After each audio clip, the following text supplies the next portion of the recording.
Sejam todos bem-vindos ao primeiro encontro de saúde mental realizado pelo Serviço de Saúde Dr. Cândido Ferreira, com o tema Saúde Mental em Tempos de Pandemia. Eu sou Carlos Barbosa, responsável pelo marketing, e estou com a doutora Mariane Herrera, que é diretora técnica da instituição. Para quem não conhece, o Serviço de Saúde Dr. Cândido Ferreira atende, cuida, trata e promove inclusão social para 6.500 pessoas na cidade de Campinas mensalmente. E essa questão da saúde mental é muito importante e por isso é o motivo de nosso encontro. Tudo bem, doutora Mariana? Tudo bem, Carlos. Obrigada. Acho que vai ser um bom bate-papo. Muito bom tê-la conosco. Fala um pouquinho da sua trajetória, um pouquinho da sua atividade aqui dentro do Cândido Ferreira.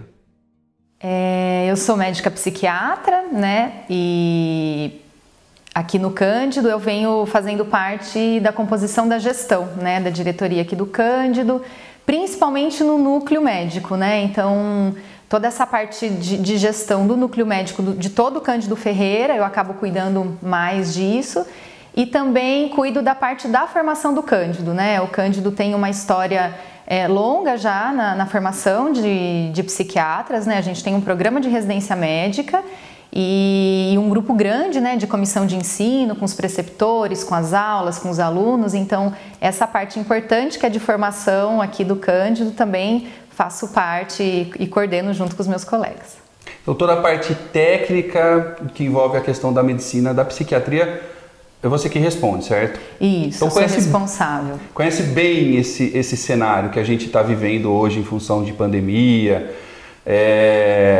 não somente dentro do Cândido Ferreira, mas também na sociedade como um todo, né? Acho que isso impactou todo mundo, né? Os profissionais da saúde como um todo, os médicos, quem cuida mesmo da saúde mental, quem cuida da parte clínica, né? Das pessoas que estão fazendo cuidado na linha de frente da Covid. Então não tem como. Quem está na área da saúde foi impactado tão quanto ou até mais a população em geral, com certeza. Tá. Então, fazendo uma pesquisa para esse encontro de hoje, eu descobri que o termo saúde mental, não existe um conceito, a Organização Mundial da Saúde ela não define a questão da saúde mental. A saúde mental está muito envolvida com as emoções. É correto esse entendimento? Com certeza, né? Acho que o termo saúde mental é um termo muito amplo, né? Quando a gente começa a falar de saúde mental, muitas vezes a gente fala de doenças, de transtorno, mas na verdade saúde mental é um termo muito mais amplo, né? Envolve a nossa relação com as emoções, com os sentimentos, né? Dentro de uma sociedade que valoriza tanto a razão, né? As emoções acabam ficando em segundo plano. E é muito importante relacionar as nossas emoções, os nossos sentimentos à saúde mental. É importante a gente valorizar as nossas emoções, né? Emoção são essas sensações corporais que nos invadem quando esses estímulos ambientais nos tocam de alguma forma. Então, tudo que a gente vivencia, tudo que nos afeta de uma forma, desperta na gente alguma emoção, né? E é muito importante a gente perceber essa emoção, olhar para ela, interpretar que emoção é essa, né? Porque a nossa resposta a uma emoção vai ser um desenvolvimento de algum sentimento. Então é importante a gente estar atento, principalmente no contexto atual, né, que envolve um sentimento de tensão, que envolve ansiedade, outros tipos de emoções que a gente entende como não boas. É importante a gente olhar para isso, sentir esse incômodo e até se proteger. Usar algumas artimanhas, usar alguns hábitos, né, desenvolver até alguns hábitos que antes a gente não estava acostumado para nos proteger diante de uma emoção, por exemplo, ruim, né? Então é importante num momento assim de mais estressores, a gente está ainda mais atento às nossas emoções. Tá. É interessante isso que você está falando, porque nós estamos praticamente há 6, quase 7 meses de isolamento, né? E nesse sentido, o confinamento, né, por mais que você faça alguns movimentos de ir até o supermercado ou fazer algum passeio rápido, que as pessoas ainda estão com aquela questão tensas em relação à doença, porque não sabe como é a forma de transmissão, né, ao certo, embora tenha muitos indícios, mas é normal nesse momento as pessoas se sentirem mais tensas, tristes, ou até mesmo com raiva, sem um motivo aparente. Isso é normal as pessoas entenderem que está sentindo isso, mas não sabe o porquê? Com certeza, né? Eu acho que racionalmente todo mundo também vem passando por um momento de medo, de incerteza. A gente liga o noticiário, vê muitas mortes, né? Agora já tem um certo esclarecimento mais da doença, mas no começo nem uma forma clara de como a doença se comportava, como o organismo ia reagir, né? A gente hoje entende que a Covid é uma doença muito mais complexa do que no começo da pandemia, que acreditava-se que era uma complicação de uma gripe, de um resfriado. Hoje se entende de uma doença muito mais complexa. Então, o não entendimento, a não clareza das informações, não entendendo exatamente como isso ia se comportar, gerou em todos nós uma insegurança, né? E isso aliado a um isolamento social, ao distanciamento de pessoas que a gente gosta, que a gente ampara, que de alguma forma nos ampara e a gente também ampara essas pessoas. Então esse distanciamento gerou uma insegurança, e insegurança gera medo, né? Isso aumenta de uma forma muito forte a nossa ansiedade, né? Por não ter clareza do que nos espera, né? E a ansiedade, ela vai sim deixar a gente mais irritado, né? Com uma paciência mais curta, e deixando todo mundo de uma certa forma mais apreensivo, né? Então, às vezes pode até não ter um motivo aparente, né? Um motivo claro, que racionalmente, não, eu não tenho medo de pegar essa doença, mas vem num conjunto, vem numa somatória de coisas que vem junto com isso, que sim, vão deixando a gente mais inseguro mesmo, né? Não é só o medo da doença ou o medo da morte, mas é o isolamento, a insegurança no trabalho, né, o risco de ser demitido ou não, ou mesmo ser demitido, né, a questão financeira, a insegurança política que o nosso país também vem vivendo. Então tudo isso gera esse turbilhão de emoções, né, essas emoções de uma certa forma ruins, que vão aumentar mesmo o nosso nível de ansiedade.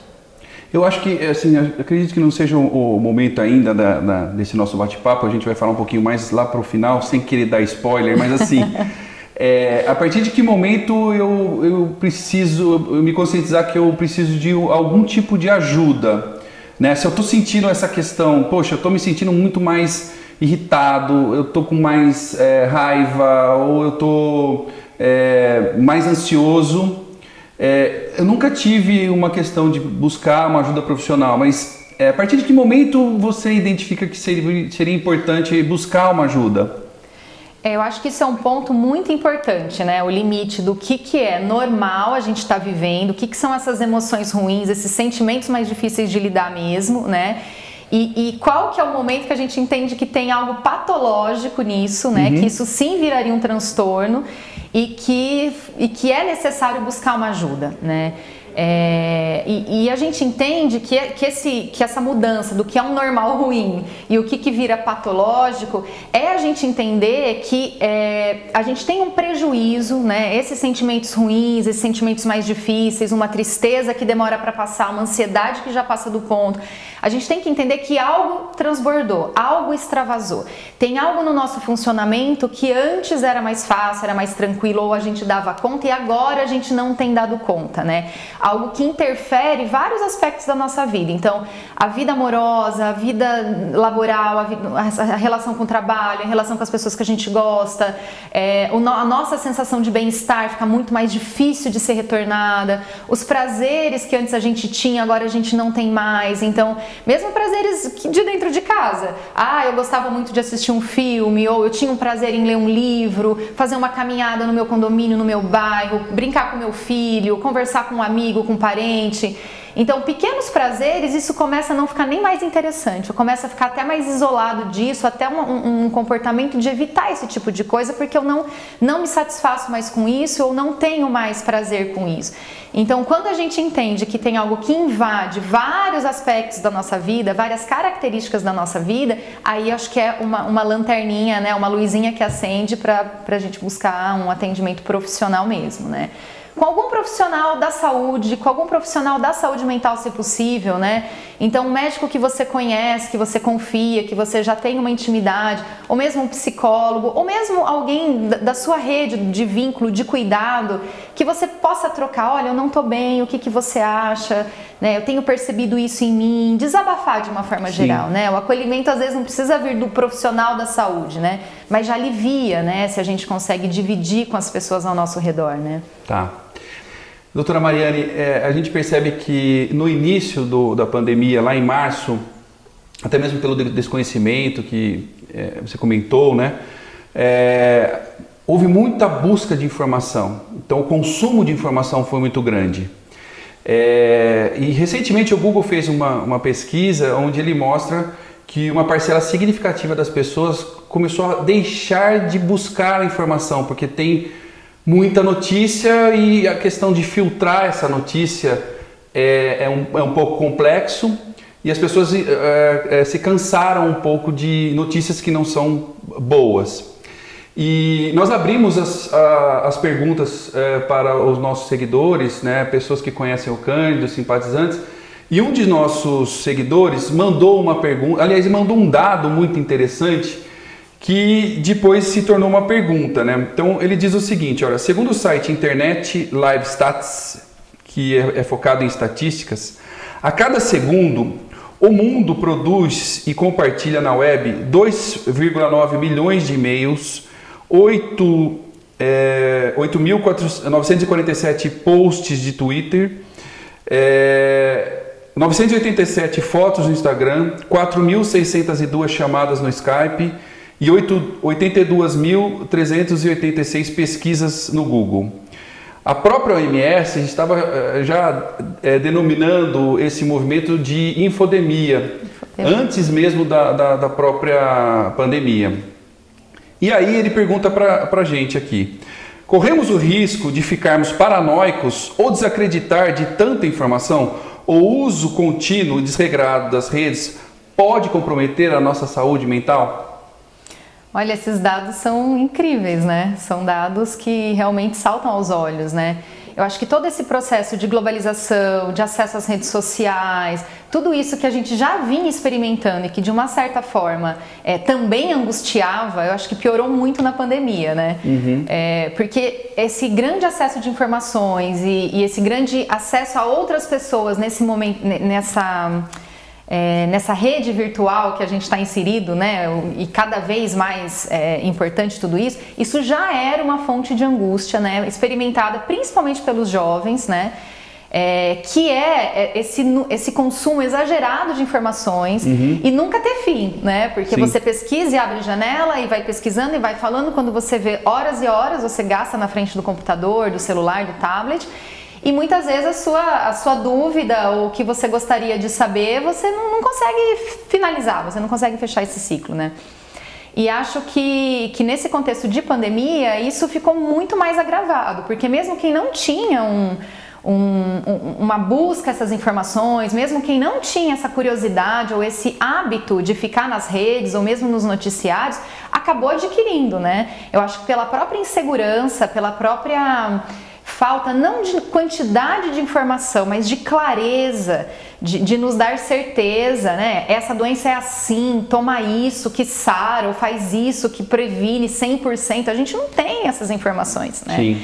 Muito provavelmente na hora que a pandemia acabar, a gente vai ter muito mais respostas do que durante a pandemia, né? Ainda mais no começo a gente tinha muito mais dúvidas do que respostas, né? Muito mais suposições do que certezas, né? Então, eu acho que isso gerou, sim, principalmente uma sensação de angústia, né? E acho que como a angústia bate em cada um de nós, é também um pouco como a gente reage a estressores tão importantes da vida, né? Acho que a pandemia, ela é um grande estressor, onde todos nós fomos submetidos juntos, né? Então pode ser que você na sua vida pessoal tenha um estressor, tenha vivido ou estivesse vivendo um estressor X, né, que mais para frente uma outra pessoa também fosse viver, e cada um vive como cada um reage a esse tipo de estressor. Isso é uma resposta muito individual de cada um de nós. Agora a gente viveu um momento muito ímpar, que é todo mundo, né, literalmente o mundo inteiro, passando no mesmo momento por um estressor muito importante, que é um risco de vida, uma doença grave, né? a necessidade de se isolar, uma coisa que a nossa geração, a humanidade, né, neste momento não tinha vivido ainda, Não viveu. Até em pandemias passadas, né, que foram levantadas outras situações de pandemia, não tinha esse acesso à informação, né, eram coisas muito localizadas, os entendimentos muito mais compartimentados ainda, né? Então essa angústia aumentada, eu acho que ela pode gerar sim, né, em cada um de nós reações diferentes, né? Então, frente a uma situação de medo extremo, alguém que pudesse desenvolver uma paranoia, nem falando da pandemia, falando numa outra situação particular, ela pode sim desenvolver. Então, o transtorno mental que isso vai gerar, né, e se gerar, isso está muito ligado a uma resposta individual de cada um de nós. Resposta individual, fatores biológicos, genéticos, né? Estressores de vida individual de cada um, história de vida, traumas do passado, que tipo de traumas a gente resgata vivendo um novo trauma, né? Então tudo isso é uma resposta muito individual, mas pode sim desencadear, né? Pode sim desencadear transtornos mentais, delírios, paranoias, depressão, ansiedade, que é o que mais a gente está vivendo hoje, né? Então esses transtornos mentais, eles aumentaram mesmo nesse momento pandêmico, né? Quem trabalha com saúde mental tem visto isso em todas as idades. Crianças, adolescentes, adultos, pessoas da faixa de risco, né? A população vulnerável, idosos que sofreram com esse isolamento, né? Então isso pode acontecer sim, e a gente tem visto sim esse aumento de transtornos mentais na população. Tem um documentário muito recente que saiu esse mês na Netflix chamado O Dilema das Redes, que está associado com a pergunta, né, desse nosso seguidor. E é muito interessante porque ele é feito com pessoas que trabalham no Vale do Silício, profissionais que trabalham em grandes corporações como Google, Facebook, LinkedIn, Twitter. E é muito interessante entender que ao final desse documentário, todos os entrevistados são questionados sobre o tempo de internet que eles liberam para os filhos, né? Porque na maioria todos têm filhos pequenos. E é muito interessante também entender que eles comentam, eu não libero internet para o meu filho, eu não deixo ele usar as redes sociais. Olha só, uma pessoa que trabalhou do lado de dentro, né, trabalha com isso, não deixa, ou se deixa um filho já na adolescência, um tempo limitado de 2 horas ao máximo de consumo de rede social. Associado essa informação com o atual cenário, seria prudente, lógico, temos o livre-arbítrio, qualquer um faz o que quer, né? Mas seria prudente recomendar para a saúde mental das pessoas um consumo reduzido de redes sociais e de internet nesse momento, ou isso é de cada um? Eu acho que a gente precisa diferenciar um pouco o que é entrar na rede social e o que também é consumir essa informação, né, essas informações nesse contexto de pandemia, né? Porque junto com essa infodemia, né, que ele nomeia, que ele traz para a nossa discussão, a gente também precisa entender essa enxurrada de fake news que a gente vive, né? Acho que a gente já tinha vivido essa coisa de fake news nas eleições, né? Fake news que prejudicam pessoas, exposições na internet de mentiras que prejudicam pessoas no ambiente escolar, no ambiente de trabalho, que acho que isso é algo muito grave, que já fazia parte do nosso cotidiano. E agora as fake news sobre a doença, né?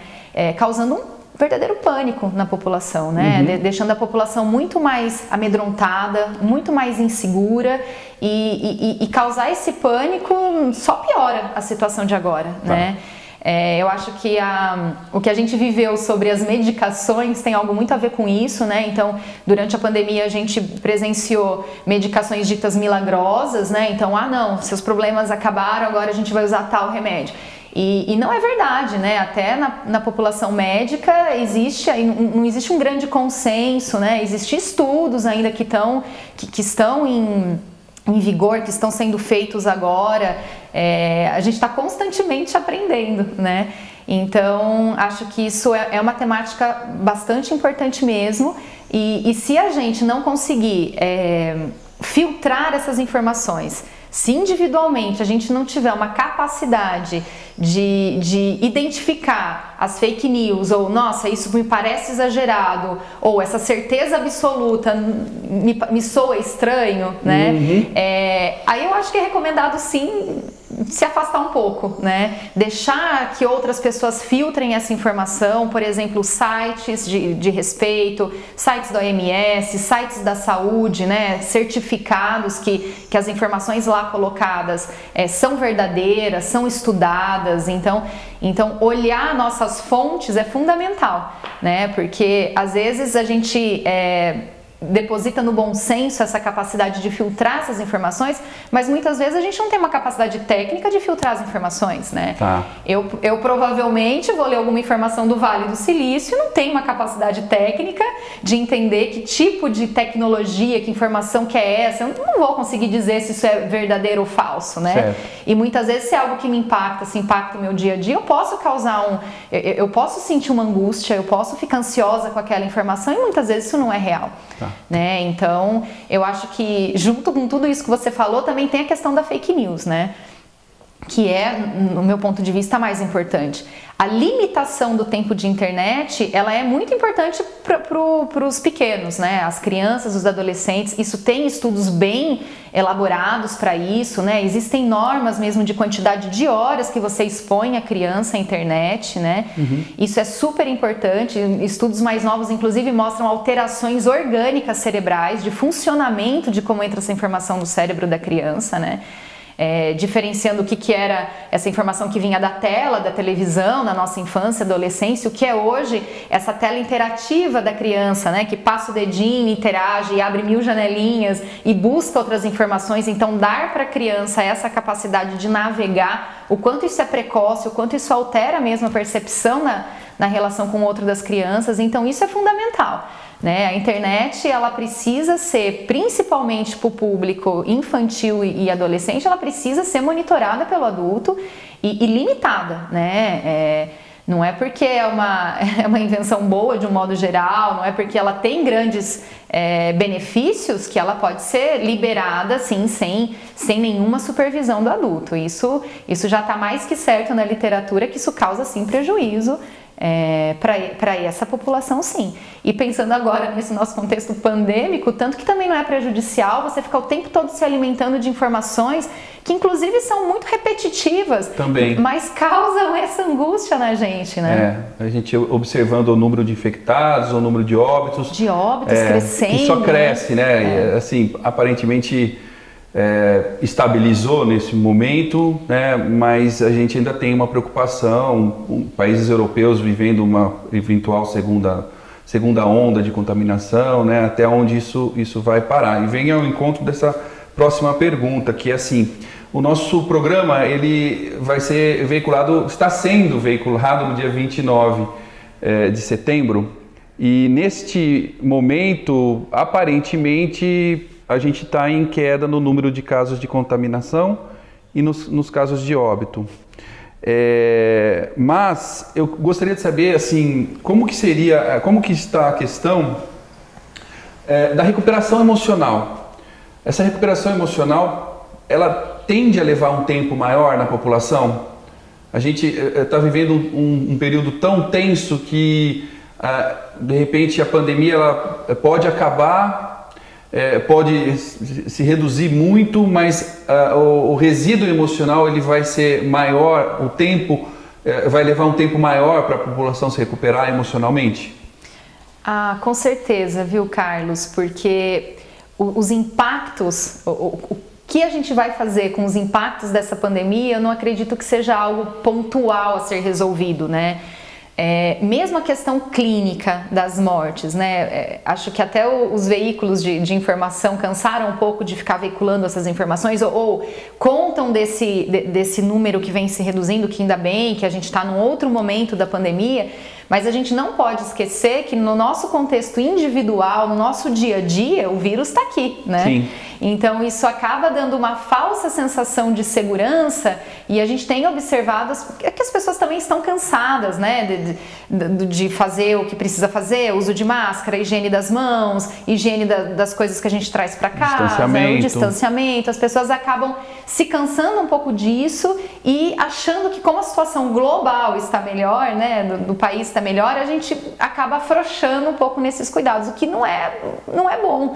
Né? Porque os números globais, os números gerais é uma coisa e a nossa realidade no dia a dia, no nosso contexto é outra, né? Acho que quem está na saúde, ou mesmo nem está na saúde, a gente não parou, né? De nos infectar, os profissionais da saúde, a gente ainda convive com um número alto de afastamentos, né? De pessoas infectadas ou sintomáticas, enfim. É algo que a gente não pode... descartar, né? Tem que levar em consideração, né? Com certeza, os cuidados têm que ser mantidos, né? E os impactos emocionais disso, eu acho que é algo que a gente vai continuar tendo que lidar por um certo momento ainda, né? Porque eu acho que teve algo traumático que aconteceu em cada um de nós, individualmente falando, mas também no contexto econômico, pessoas que perderam emprego, pessoas que se endividaram durante a pandemia, né? Pessoas que perderam pessoas queridas, né? Sim. E não puderam nem se despedir, né? Então, os enterros estão sendo feitos sem velório. Muitas vezes as pessoas não conseguem elaborar esse luto de uma maneira própria, exatamente, porque é preciso se despedir, é preciso entender esse momento e muitas vezes as pessoas não puderam nem se aproximar do seu familiar dentro do hospital, né, pelo próprio risco de se infectar e até na hora do velório, que não pode acontecer mais, né, ou quando acontece de um jeito muito reduzido, né, fechado. Então assim, é um novo momento que a gente vai precisar de um tempo para poder elaborar tudo isso, né.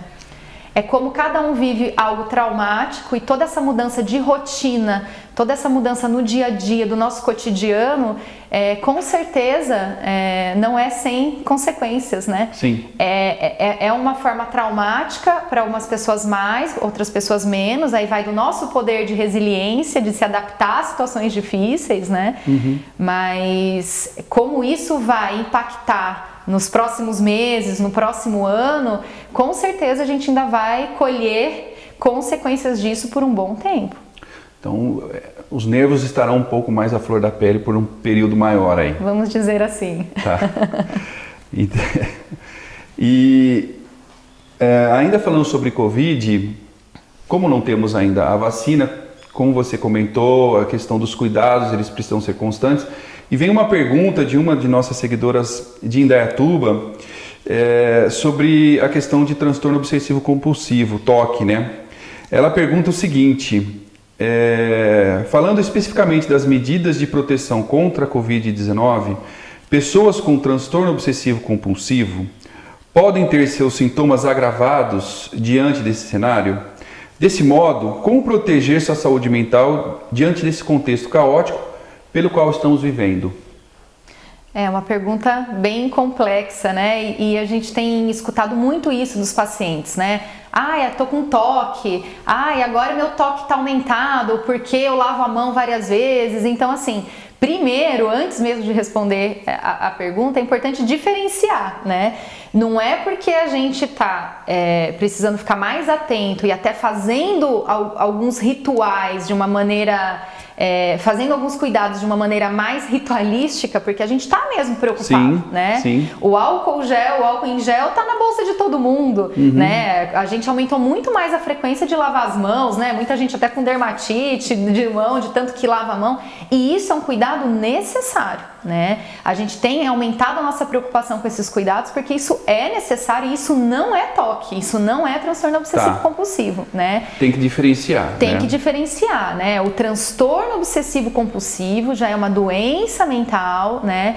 É um transtorno que sim, está ligado à ansiedade. Então, respondendo a pergunta da seguidora... E tem um detalhe, ele é identificado e diagnosticado pelo profissional de saúde mental, certo? Com certeza. Não é porque eu estou fazendo um movimento repetitivo, eu intensifiquei e eu estou com toque. Não é por aí. Eu acho que tem que ter esse esclarecimento, né? Porque muitas vezes tem uma banalização do termo, né, que é usado Sim. de um jeito que na verdade não quer dizer o transtorno mental, né? Sim, sim.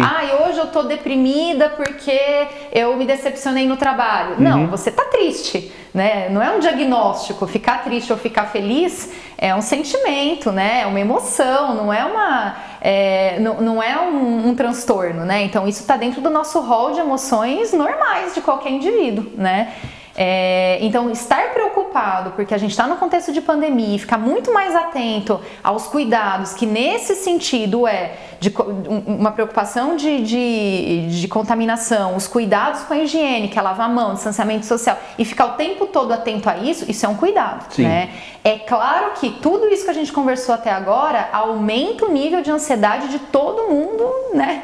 Do mundo inteiro, literalmente. Então, o aumento de ansiedade, ele tá sim associado a uma piora dos sintomas obsessivos compulsivos de quem tem o transtorno obsessivo compulsivo, né? O TOC, como a gente chama, né, ele é um transtorno mental, ele é classificado dentro dos transtornos ansiosos e sim, esse aumento da ansiedade como um todo piora os sintomas do TOC, tá? Mas o TOC não é só lavar a mão, né? A pessoa que é portadora desse transtorno é uma pessoa que tem um sofrimento importante psíquico, né? Não são só os rituais compulsivos, mas tem os pensamentos obsessivos, que são pensamentos intrusivos no cidadão, no indivíduo, né? Que geram uma angústia importante, que tem um impacto importante na vida da pessoa, né? Então, na relação com o outro, no trabalho, nas atividades de vida diária, essa pessoa tem um prejuízo em todas as áreas da vida dela, né? E sim, também tem alguns rituais, né? Que são esses rituais compulsivos, né? Esses comportamentos repetitivos compulsivos, que nem é todo mundo que tem TOC que vai ter esse tipo de comportamento, né? Mas a grande maioria tem. Então, respondendo a pergunta dela, o aumento de ansiedade que todos nós estamos envolvidos aumenta sim, né, a gravidade das pessoas que têm TOC, mas também como aumenta a gravidade de todo mundo que tem algum transtorno mental. Né? Essa angústia piora de modo geral todo mundo que tem algum transtorno mental, porque já tem uma fragilidade, já tem algo patológico das emoções, né? E nesse contexto que está todo mundo imerso, com certeza isso não vai ficar bom. E a pergunta dela é assim, como se proteger? Continuar a terapia, continuar o tratamento medicamentoso, isso assim, contribui para o controle dessa questão do TOC? Contribui. Então, para as pessoas que já têm um transtorno diagnosticado, seja ele TOC, transtornos de ansiedades, né, que são vários, depressão, todos os transtornos mentais, quem trabalha com consultório, quem vê paciente todo dia tem observado é que sim, essas pessoas de um modo geral têm piorado, né? Muitas pessoas, inclusive, que já estavam bem controladas ou já até tinham tido alta, retornaram ao tratamento por essa sensação mesmo desse sentimento, desse sofrimento psíquico, né? E até com receio de agravar a doença, né? Ou olha, voltei antes no consultório porque eu já não tô bem, eu tenho medo de voltar àquele meu estado anterior, né? Do transtorno mental da pessoa. Então, isso aconteceu, né? Acho que em todo mundo que trabalha com saúde mental, a gente tem observado esse aumento importante. De pessoas que não têm transtornos mentais, também é verdade que aumentaram a incidência, né, de transtorno mental em pessoas que antes não tinham. Porque, de um modo geral, a gente está sendo submetido a um nível de estresse muito maior do que muitas pessoas já vivenciaram, né? Então, se eu tenho um recurso psíquico interno bom para lidar com tal nível de estresse e conseguir lidar bem, muitas vezes, tudo isso que eu estou sendo demandada agora, eu não tenho recurso para conseguir lidar com isso. Isso pode sim gerar um sofrimento psíquico importante até um transtorno mental. Então a gente tem observado isso mesmo. De uma forma geral, todos estamos inseridos num contexto de muito mais angústia e ansiedade, e aí é como cada um de nós responde a esse tipo de estímulo externo danoso, ruim, prejudicial. Ok. Doutora Mariane, a questão do isolamento prolongado pesou na vida de todo mundo, né? E eu acredito assim, pequenos prazeres, como a questão de você fazer um passeio até a praça próximo da sua casa, ganham novos sentidos na vida das pessoas. E qual a importância desses pequenos prazeres para a questão da saúde mental nesse momento e, se Deus quiser, no momento que a gente tiver a vacina, logo depois da vacina, para retomar o que a gente pode chamar assim de um provável normal, né? É muito interessante essa pergunta, essa reflexão, porque muitas pessoas têm falado sobre isso, né? Acho que esse contexto pandêmico, de todo mundo ficar mais em isolamento social mesmo, né? Afastado das atividades que a gente se compromete sempre no dia a dia, né? Na vida antes pandemia. Isso tem deixado as pessoas mais recolhidas mesmo e mais reflexivas. Então acho que é um momento importante onde está todo mundo repensando as suas ações, as suas escolhas, as suas atitudes, né? Mesmo isso de ficar em casa, ficar mais em contato com a família, muitos pacientes têm trazido isso até no consultório, né, no dia a dia, o quanto está sendo importante ficar mais próximo da educação dos filhos, Sim. ficar mais próximo no dia a dia dos filhos, né? Olha, tem sido muito bom poder almoçar todo dia em casa, olha, tem sido muito bom colocar os pequenos para dormir, ou mesmo as relações de marido e mulher, né? Eles estão conseguindo se encontrar mais no dia a dia, dentro de casa. E essa reflexão dos pequenos prazeres, das coisas que te fazem bem, dos hobbies, muito disso tem sido retomado na pandemia, até por conta de não poder fazer outras coisas. Então, substituindo outras ações que muitas vezes eram feitas, as pessoas têm repensado mais o que poderia substituir, né? E aí sim a reflexão do que é mesmo que eu gosto, o que é mesmo que me faz bem, o que é mesmo que me alivia, o que pode ser uma atividade que eu gostava muito, mas por conta dos atropelos da vida faz muito tempo que eu não faço, não vejo. O mesmo assistir um filme, ler um livro que há muito tempo a gente gostaria de ler e não lê por causa da correria, né? Sim, sim. Então isso é algo fundamental para a saúde mental, né? Ter momentos de prazer, momentos para se tranquilizar, né? Momentos para relaxar, criar dentro da nossa rotina diária pequenos momentos onde só você onde você se debruça sobre as suas coisas, sobre os seus prazeres, sim, sobre aquilo que você gosta, proteger um pouco isso do resto das nossas obrigações, de coisas que tem para fazer, isso é muito importante, né? E eu espero de verdade que isso fique pra gente, né? Eu tenho escutado muito isso, olha, eu tô trabalhando menos, eu tô ganhando menos, mas eu tô vivendo melhor. Minha qualidade de vida melhorou. Exatamente, minha qualidade de vida melhorou, eu tenho ficado com as pessoas dentro da minha casa de um jeito muito mais produtivo, de um jeito muito mais harmônico, de um jeito muito mais gostoso e prazeroso. Então isso tem acontecido sim em muitos lares e eu espero que as pessoas introjetem esses costumes, né? Porque de alguma forma a gente se ligou talvez que muitas das coisas que a gente fazia fora de casa ou que a gente buscava fora de casa, muitas vezes poderiam estar dentro de casa fazendo algumas mudanças. Então acho que muito disso vai ficar. Ok. Por outro lado, acho que até mesmo com uma questão de prevenção, a gente tem notado que o consumo como um todo aumentou e o consumo de álcool também aumentou.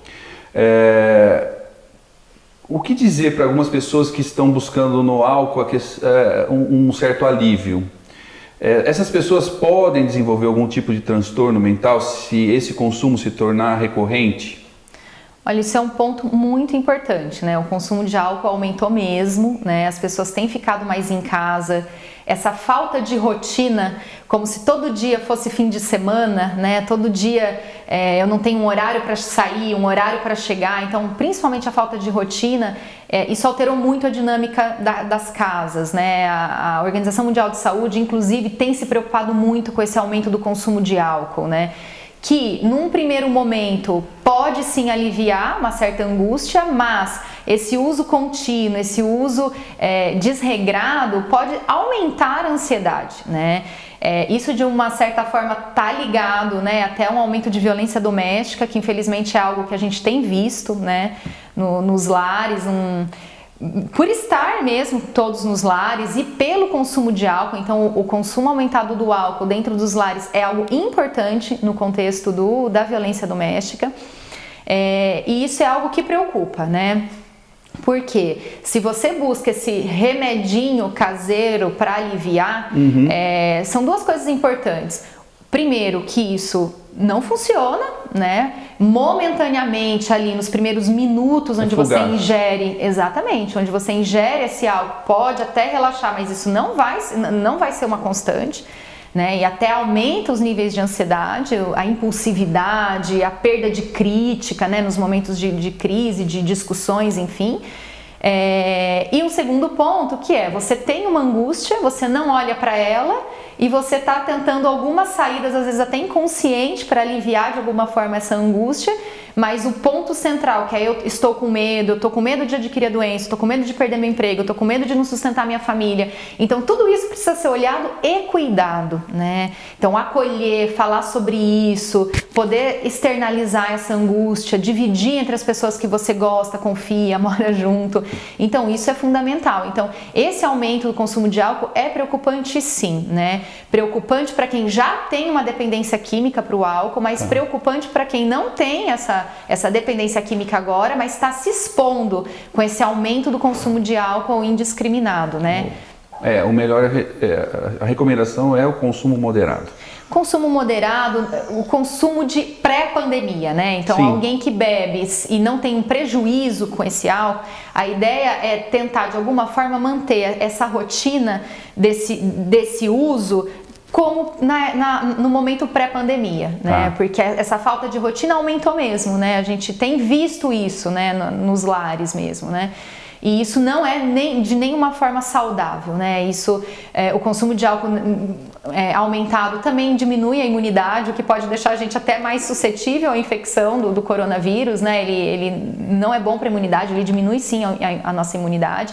Então tudo isso somado, ainda mais num contexto de saúde mental, isso piora, né? Então a recomendação é não aumentar o consumo de álcool, tentar manter o consumo de álcool como no momento pré-pandemia. Não é porque as pessoas estão ficando mais em casa que todos os dias são fim de semana. Sim. Né? Isso é importante para as crianças, para manter a rotina, para não se angustiar, né, na coisa do dia a dia, é manter esses horários, a rotina. Então, os horários de escola alteraram, as pessoas que estão fazendo home office também alteraram seus horários de trabalho. Então a ideia é manter, na medida do possível, algo muito próximo com o que era anteriormente. O horário de dormir, o horário de acordar, mesmo que você não vá acordar e vá para o trabalho, né, não tem mais essa rotina, um home office, por exemplo, acorda mais ou menos no mesmo horário, faz uma atividade física, né, faz uma brincadeira com seu filho, mas manter esse acordar, dormir, horário das refeições, isso é muito importante para manter a saúde mental, com certeza. Ok. Falando agora sobre o Setembro Amarelo, a Organização Mundial da Saúde, ela demonstra que 97% dos casos de suicídio são ligados a transtornos mentais. Em que momento eu preciso entender que eu preciso buscar ajuda? Né? Porque o suicídio é um tema que precisa ser abordado, né? Nós estamos vivendo agora esse mês, que é um mês de conscientização, e a ideia é a gente entender em que momento, lógico, tem todo esse contexto que é mais complexo, mas eu preciso de ajuda. Como que eu identifico que, puxa, eu realmente estou precisando de ajuda, né? Identificando como transtorno mental, depressão, ansiedade, esse quadro agravado nesse momento, como que eu identifico que eu preciso de ajuda? Olha, Carlos, isso é uma questão super importante, né? A gente vive índices alarmantes de suicídio, né? Não só no Brasil como no mundo, então é um tema muito importante, recheado de tabus, recheados de preconceito e às vezes, antes do suicídio propriamente dito, o próprio sofrimento mental, né, o sofrimento psíquico, ele ainda é recheado de muito preconceito, né? Então, isso de pedir ajuda é muito, não vou dizer simples, mas é muito óbvio pra gente que tá na área da saúde, mas no dia a dia das pessoas que não têm essa ligação com a saúde mental, essa ligação até com a saúde de uma forma geral, isso é muito difícil de ser abordado. É muito importante que as pessoas entendam que o sofrimento é algo que pode ser tratado, que o sofrimento psíquico é algo que pode ser abordado, tratado. O pedir ajuda, ele é importante, mas o reconhecer que você está em sofrimento, ele é tão importante ou mais, né? Okay. E muitas vezes o preconceito está na própria pessoa. Então a gente recebe muito isso até nos consultórios, das pessoas que demoraram muito para pedir ajuda, porque confundir um pouco o que é um sofrimento, o que é a minha personalidade, o que eu tô sendo fraco e não consegui lidar. Mas existe também o contexto da sociedade de determinar que assim, isso é frescura, a pessoa tá maximizando um sentimento que deve ser menor, não dá a devida importância. Isso ainda é fato no século XXI. Existe um certo preconceito da sociedade com as pessoas que têm esse transtorno psíquico, certo? Muito, muito, até com os nossos pares. Então, às vezes, vem um cônjuge no consultório e teve muita dificuldade do marido ou da esposa entender que aquilo era um sofrimento psíquico verídico, algo que pudesse ser um transtorno mental. E um exemplo assim, essa pessoa tem tudo, tem um bom emprego, tem uma boa situação financeira, tem um suporte familiar, então por que ela tá deprimida? Reaja, né? Ela precisa reagir, ela precisa ter força de vontade, e a gente não fala isso quando a gente troca a doença, né? Então a pessoa é diabética, ela tem que reagir, né? É esquisito. Sim. A pessoa é diabética, ela tem tudo, então ela precisa reagir à diabetes? Não, ela precisa cuidar da diabetes, né? Então ela precisa cuidar da depressão, ela precisa cuidar da ansiedade, ela precisa cuidar desse transtorno paranoide que ela tem. Então esse olhar, inclusive com os nossos pares, é importante, né? Porque as primeiras pessoas que o paciente vai procurar são esses pares, e muitas vezes se ele não encontra uma reciprocidade, se ele não encontra um acolhimento, se essa pessoa não é nem escutada, fica difícil, né, de procurar ajuda. Às vezes é preciso de um certo encorajamento para procurar ajuda. Olha, acho que isso que você está me contando não é legal, me parece que você não está como era antes, você mudou. Vamos procurar uma ajuda profissional e ver se isso é só uma questão pontual, é só uma questão pela que a gente está vivendo agora, ou se isso é algo que dá para tratar, dá para melhorar, dá para viver melhor. E muitas vezes isso é algo que dá para melhorar, dá para viver melhor, é tratável. Assim como uma doença clínica do corpo é tratável, né? Você toma um remédio e melhora, a depressão, a ansiedade, todos os transtornos mentais, eles são tratáveis. Sim. Né? E isso evitaria uma gravidade maior, e isso evitaria uma consequência dramática, que é o ponto máximo, que é o suicídio. Né? Então eu acho que o reconhecimento lá bem anterior do sofrimento psíquico, entender que isso é algo tratável, manejável, passível de melhora, passível de buscar ajuda, é um ponto fundamental para a gente abordar esse tema. E nesse ponto eu acho que é importante realmente o apoio da família, que às vezes não consegue identificar, e isso que seria interessante, doutora Mariana, explicar para quem está nos assistindo neste momento, como é que a família pode identificar e como pode ajudar, né? Porque eu acho que o primeiro passo seria os familiares ou amigos próximos e conseguir fazer essa identificação e recomendar uma ajuda especializada. Uhum. Como que isso pode acontecer? Eu até ampliaria, né, isso que você falou, assim, da família. Eu acho que isso é uma função de todos nós, viu, Carlos? No ambiente de trabalho, da família, sim, dos amigos, essas referências religiosas, né, que muitas vezes as pessoas têm e buscam, né, conversar com essas pessoas. Eu acho que esse olhar, ele tem que estar atento em todos nós, né?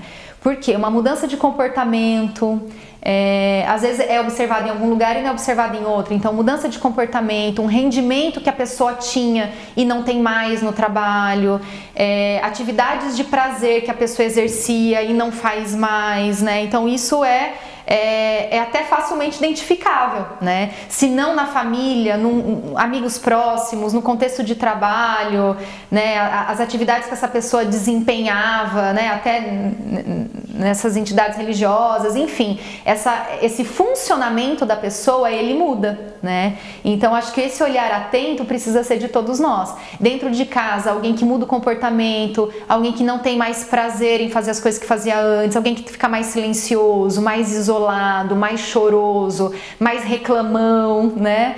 Mais rabugento. Então a pessoa não era assim, a pessoa se tornou. Então ficar atento ao outro e acolher essa mudança é muito importante, escutar, conversar, entender o que está acontecendo, procurar saber, se interessar pelo outro, sabe?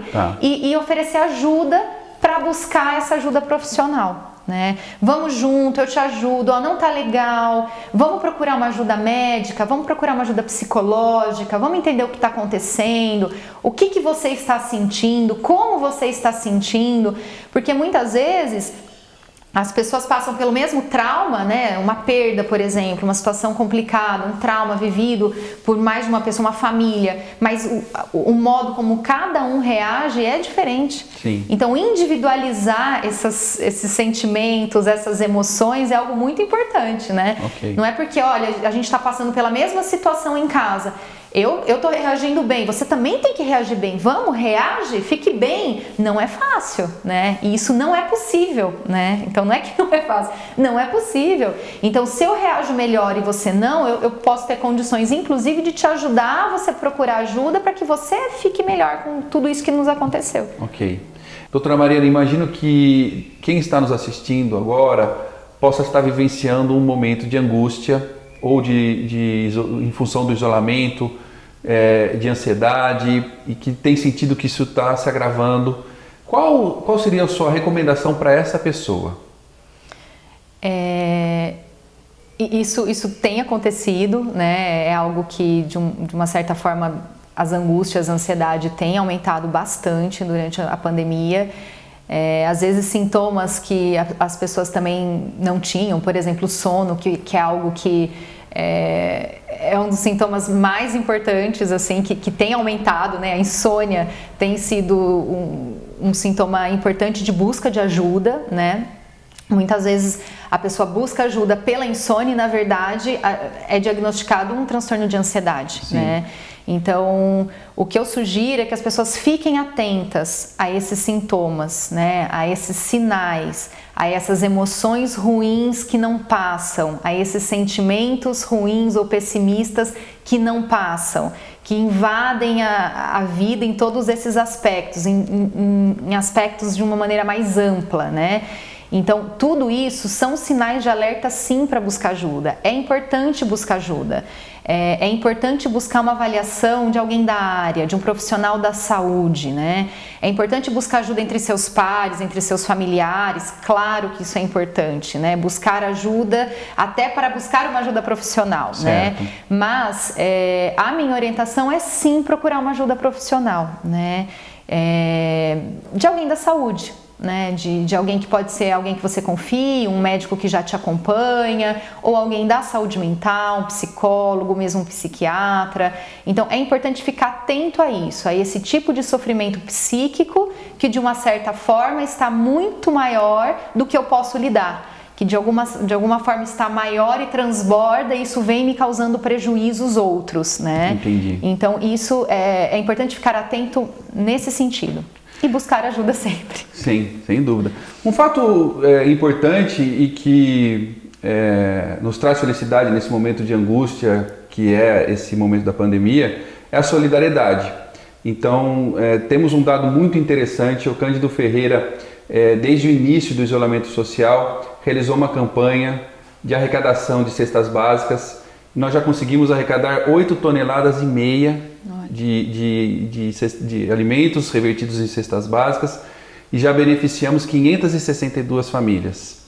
É um dado significativo que mostra um pouquinho da força do Cândido aqui na cidade de Campinas e do reconhecimento que as pessoas têm em relação a essa questão do tratamento da saúde mental. E por esse motivo, eu gostaria de pedir para você que está nos assistindo que também faça a sua doação. utilize o QR Code que está aí no canto inferior da sua tela e acesse agora o nosso site para poder fazer a doação. É super descomplicado e a sua doação será revertida em cestas básicas e será entregue à população carente e vulnerável que é atendida pelo Cândido Ferreira.